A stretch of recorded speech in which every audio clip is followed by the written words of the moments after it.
एकतर मनी लॉन्ड्रिंगसाठी अशा पद्धतीने रक्कम जी बघता आपण 16,000 कोटीची रक्कम बघता, मनी लॉन्ड्रिंगच्या मॅटरच्या संदर्भामध्ये सुद्धा तपासामध्ये त्याला हे केलं पाहिजे। आणि दुसरं अध्यक्ष म्हणजे परदेशी पैसे म्हणजे नियमाच्या विरुद्ध जाऊन किंवा कायद्याच्या विरुद्ध जाऊन पैसे परदेशी ट्रान्सफर केले। 16,000 कोटी रुपयाचे ट्रान्झॅक्शन्स होतात आणि म्हणून हे जे काही गेटवेज वापरलेले आहेत ते मनी लॉन्ड्रिंग करता वापरले आहेत का, डिजिटल हवाला करता वापरले आहेत का, अशा प्रकारचा संशय त्यातून निर्माण होतो। आणि म्हणूनच आपण या संदर्भातली चौकशी करतोय आणि फॉरेन्सिक ऑडिट ज्यावेळेस आपण करू तेव्हा सगळ्या ट्रेल आपल्याला सापडतील आणि मग त्या ट्रेलच्या अनुरूप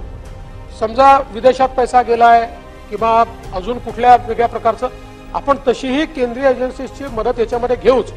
पण मग जो काही फॉरेन्सिक ऑडिटमधून आपल्याला ज्या गोष्टी सापडतील त्याच्या आधारावर केंद्र सरकारच्या कुठल्या एजन्सीची मदत घ्यायची त्या प्रकारची मदत आपण घेऊ।